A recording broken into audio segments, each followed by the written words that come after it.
ओम शांति 12 अक्टूबर 2023। बाबा के आज के महावाक्य हैं।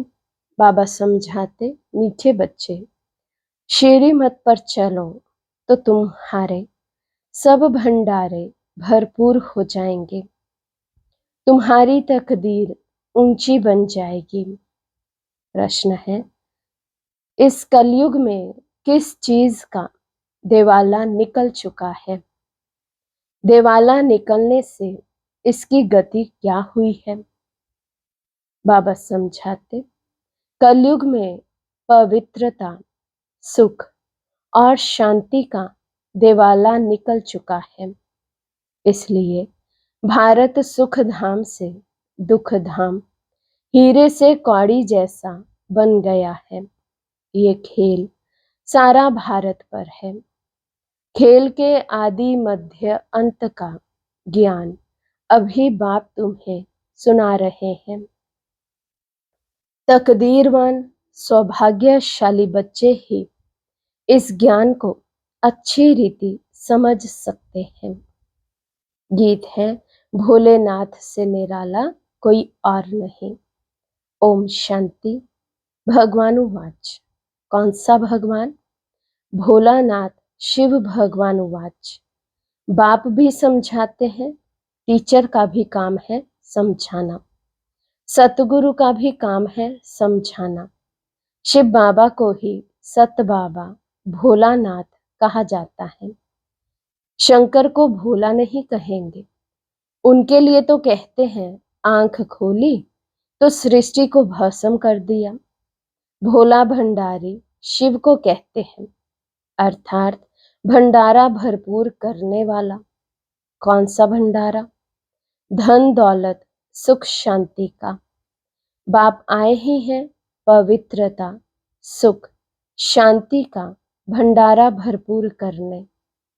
कलयुग में पवित्रता, सुख, शांति का देवाला है, क्योंकि रावण ने श्राप दिया हुआ है। सब शोक वाटिका में रोते पीटते रहते हैं।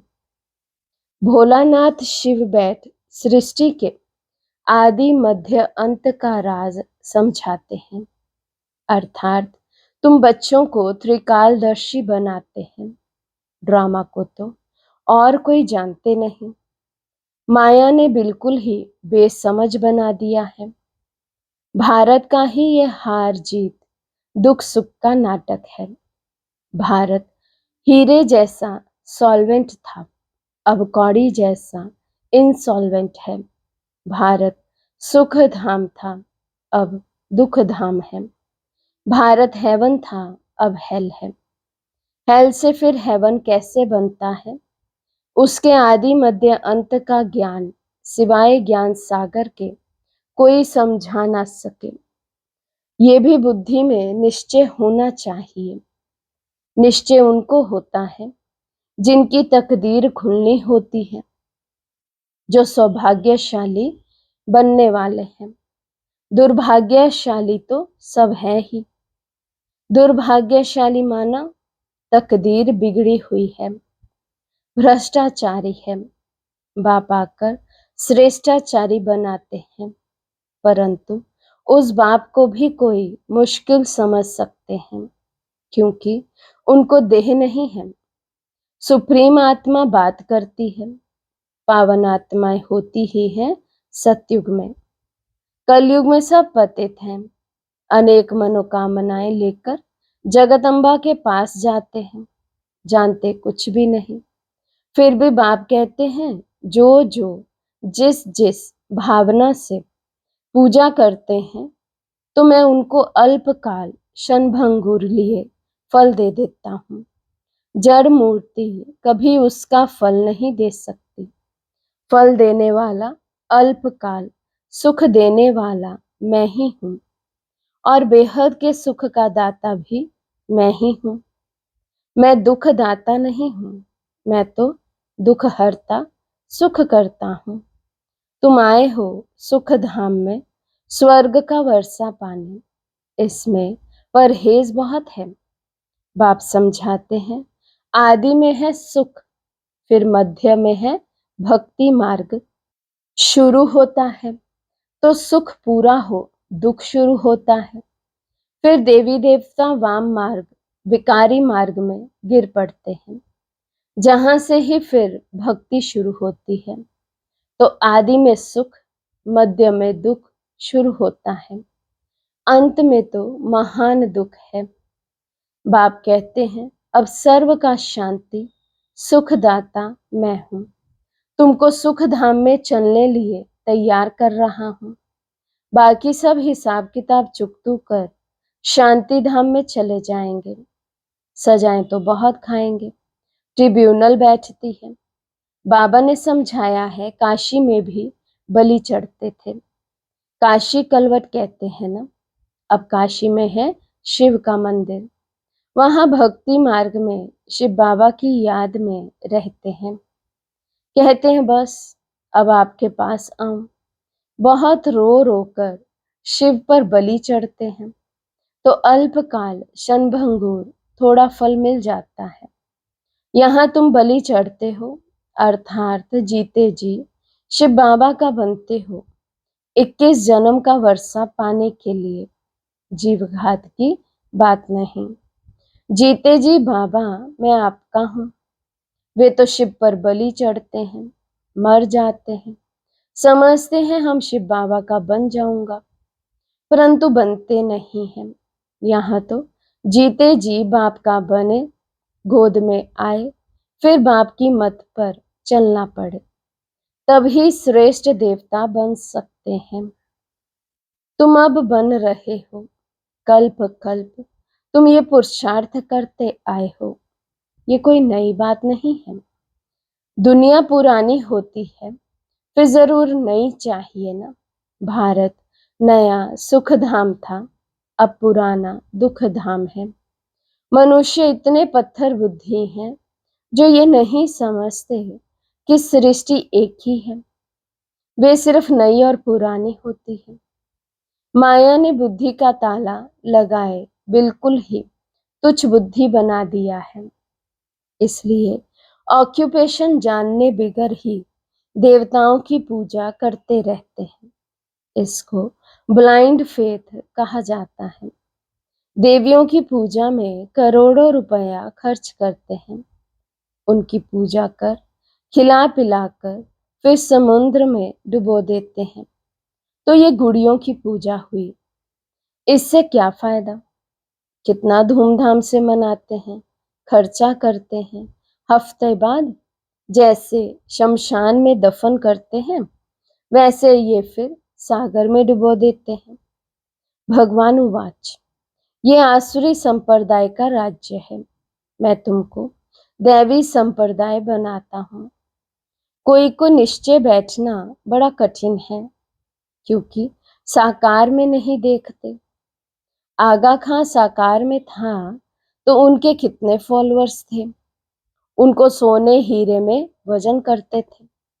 इतनी महिमा कोई बादशाह की भी नहीं होती। तो बाप समझाते हैं, इसको अंधश्रद्धा कहा जाता है, क्योंकि स्थायी सुख तो नहीं है। बहुत गंदे भी होते हैं। बड़े बड़े आदमियों से बड़े पाप होते हैं। बाप कहते मैं गरीब निवाज हूँ, गरीबों से इतने पाप नहीं होंगे। इस समय सब पापात्माएं हैं।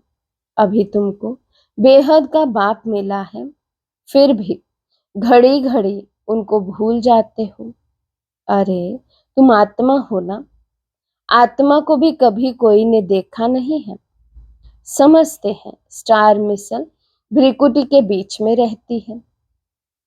जब आत्मा निकल जाती है तो शरीर खल्लास हो जाता है। आत्मा स्टार मिसल है तो जरूर मुझ आत्मा का बाप भी हमारे जैसा होगा, परंतु वे सुख का सागर, शांति का सागर है। निराकार वर्षा कैसे देंगे? जरूर भ्रिकुटी के बीच में आकर बैठेंगे। आत्मा अब ज्ञान धारण कर दुर्गति से सद्गति में जाती है। अब जो करेगा सो पाएगा। बाप को याद नहीं करते तो वर्षा भी नहीं पाएंगे।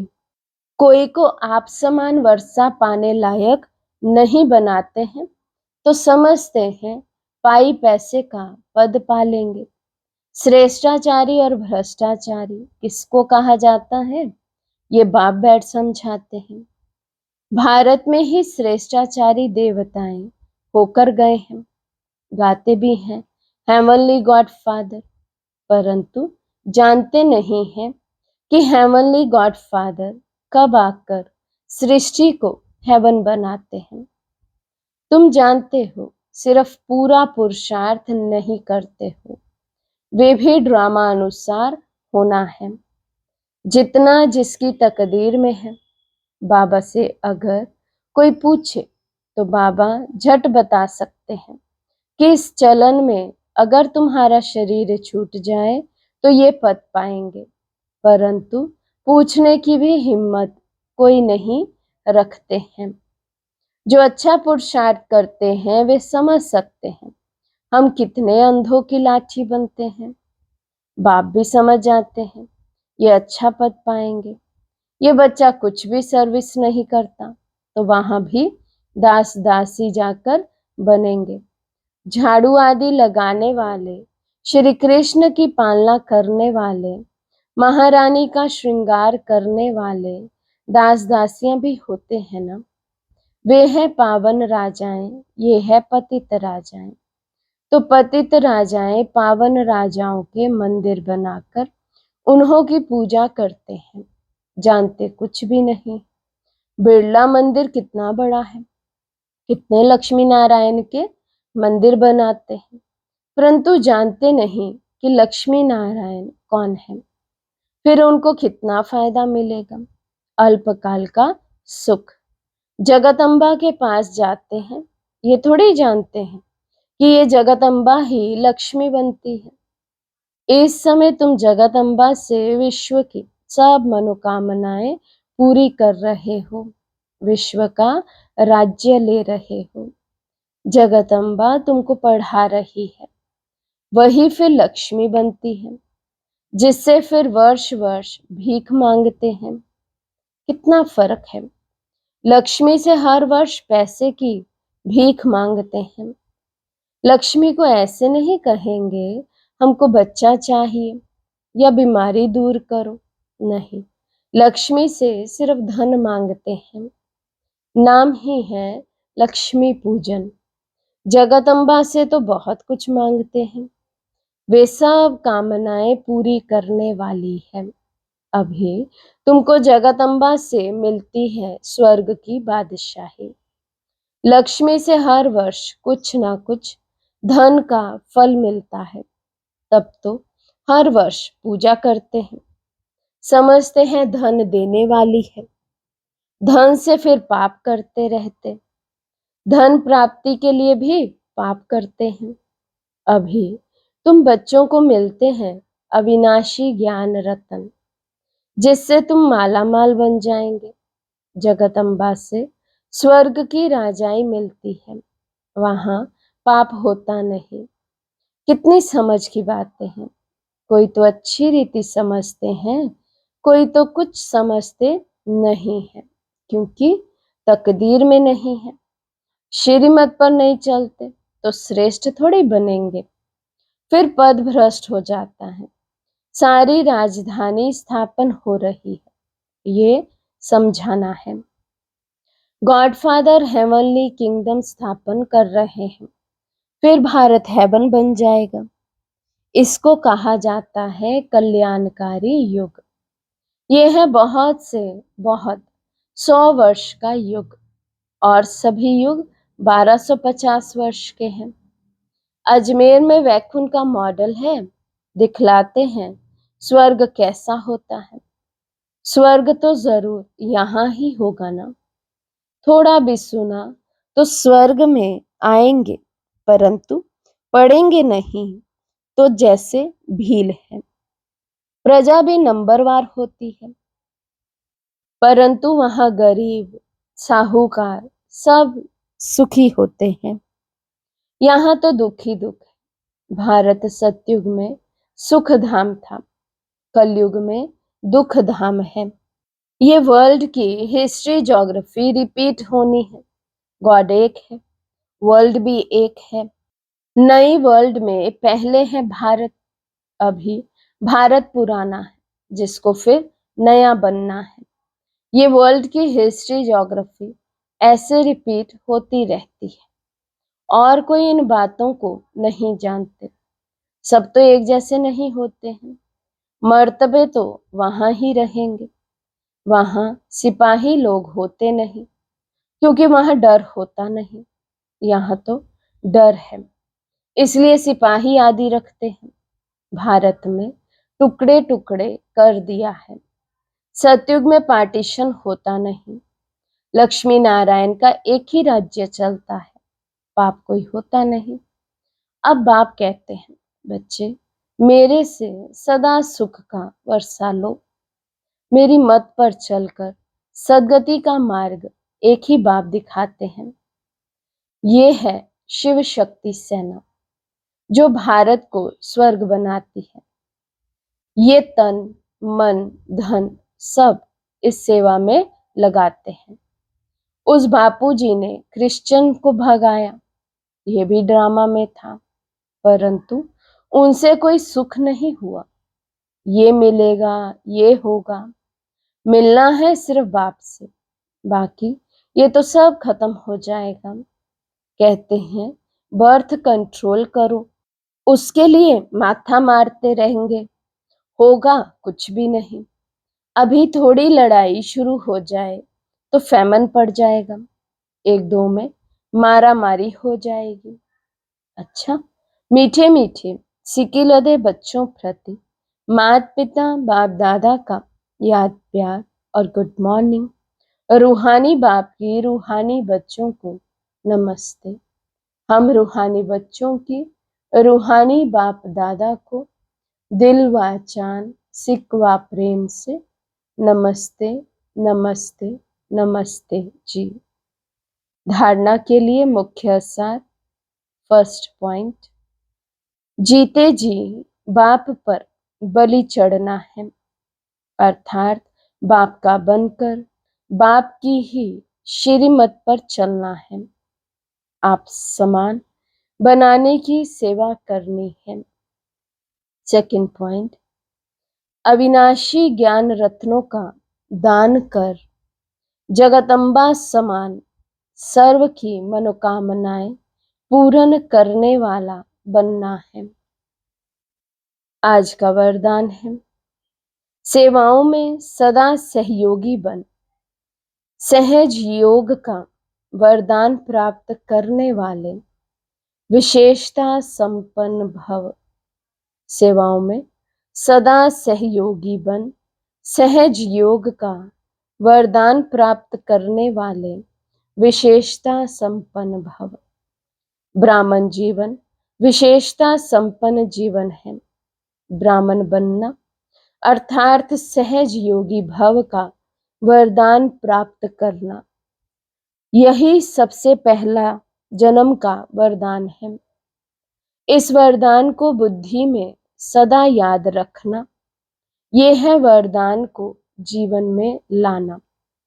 वरदान को कायम रखने की सहज विधि है सर्व आत्माओं के प्रति वरदान को सेवा में लगाना। सेवा में सहयोगी बनना ही सहज योगी बनना है। तो इस वरदान को स्मृति में रख विशेषता संपन्न बनो।